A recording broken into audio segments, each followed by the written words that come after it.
నమస్తే, welcome back. ప్రధానమంత్రి మోదీ గారు భారత ప్రభుత్వానికి ప్రధానమంత్రి అయిన తర్వాత ఇంకా రేపో మాపో ఎక్కువ రోజులు పరిపాలించిన, ప్రజలచే ఎన్నుకోబడిన ప్రధానమంత్రిగా ఎక్కువ రోజులు పరిపాలించిన రికార్డు కూడా నెహ్రూ గారి రికార్డుని బ్రేక్ చేసేసారు. 12 సంవత్సరాలు అంత పూర్తవుతుంది. సుమారుగా 4399 రోజులు ఎంతో రికార్డు. అది 98 రోజులు నెహ్రూ గారికి ఉంది, ఇక్కడ 99 రికార్డు బ్రేక్ అవుతుంది. సో మోదీ గారు ప్రతిదీ కూడా ఆయన వచ్చిన తర్వాత భారతం ఒకలాగుంది, రాకముందు భారతదేశం ఒకలాగుంది. అది అందరూ అవునన్నా కాదన్నా అంగీకరించాల్సిన విషయం.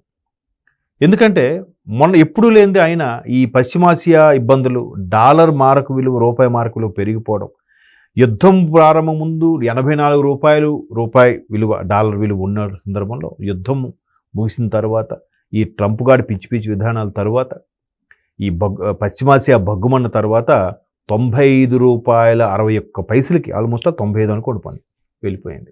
అంటే ₹11 పెరిగింది. చూడండి ఎంత దారుణం. సో వెంటనే ఇప్పుడు ఆయన ఏం స్టేట్మెంట్ ఇచ్చారు?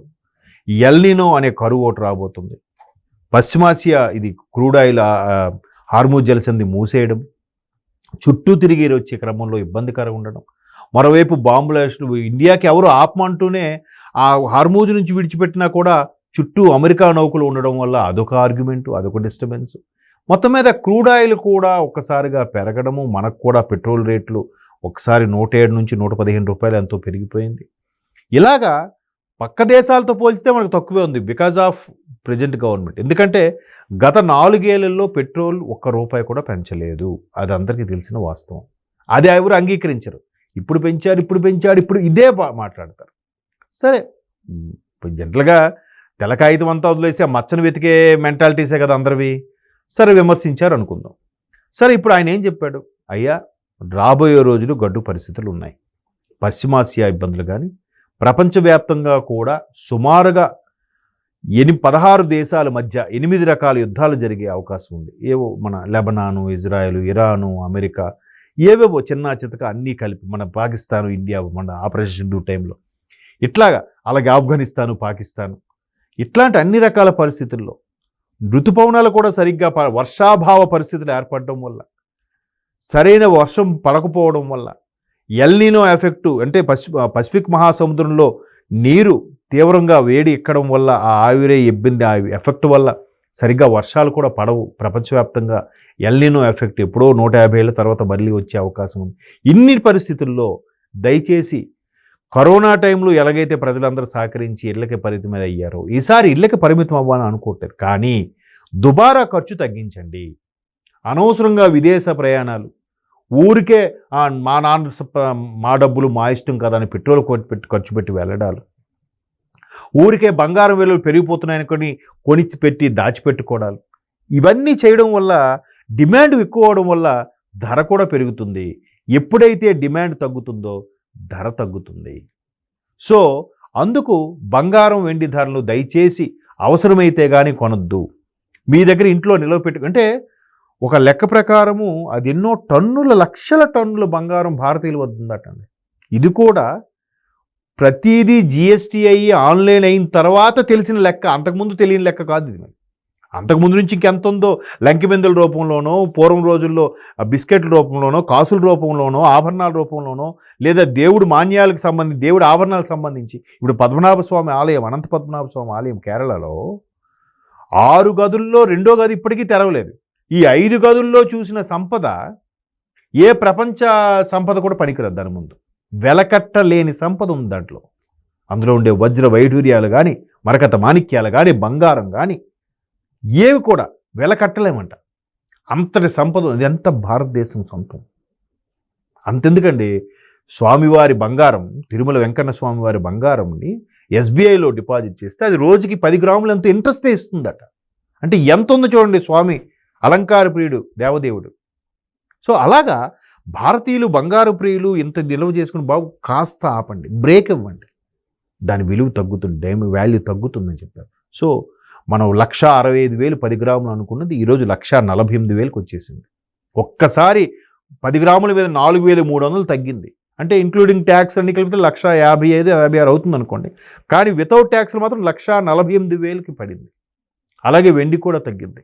వెండి కూడా అమెరికన్ డాలర్ ప్రకారం చూస్తే $63 ఎంతో ఉంది. చూసారా? అంటే 6,954 సుమారుగా 5,000కు ఎంతకో తగ్గింది. అలాగే బంగారం అయితే సుమారుగా $4,123 ఎంతో ఉందంట. ఇంటూ 95 రూపీస్ వేసుకోండి. సో తగ్గుతూ వస్తుంది.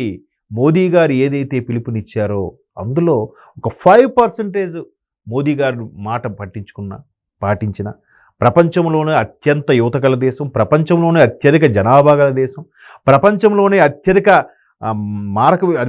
బిజినెస్ జరిగే ప్రదేశం. ఎందుకంటే నిజంగా ప్రపంచ దేశాల్లో ఉండే అన్ని కంపెనీలు కూడా భారతదేశంలో 1% షేర్ తీసుకున్న మార్కెట్ షేరు వాళ్ళు బిలియనీర్స్ అయిపోతారు, కుబేర్లు అయిపోతారు. That is India. నిజంగా మేరా భారత్ మహాన్. నిజంగా అది అద్భుతం. ఇంత పెద్ద సామ్రాజ్యాన్ని, ఇంత పెద్ద దేశాన్ని, ప్రజాస్వామ్య దేశాన్ని ఎలా ఆయన హైయెస్ట్ ఇప్పటివరకు ఎక్కువ రోజులు పరిపాలించిన ప్రధానిగా కూడా నిలబడ్డం, ఎక్కడ అరమరికలు లేకుండా, స్కాములు లేకుండా, ఒక మచ్చ లేకుండా అలా ముందుకెళ్ళడం చిన్న చిన్న విషయమా?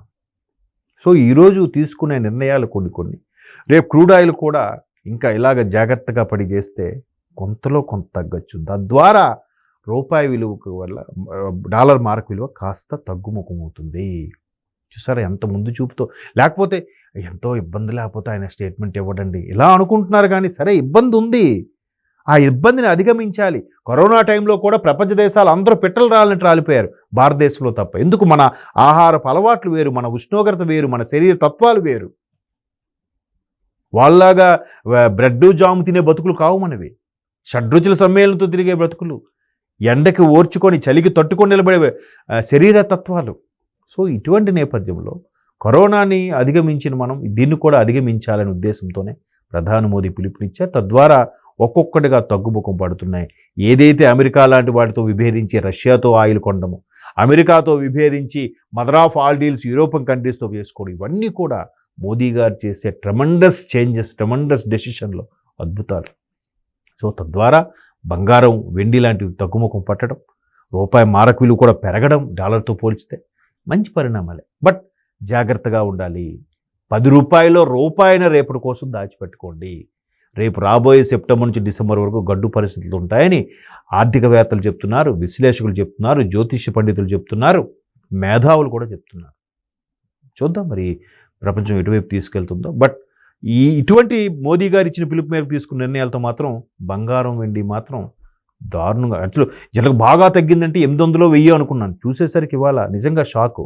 4300 ఒకేసారి తగ్గిందంటే బాగా చేంజెస్ వచ్చినట్టే.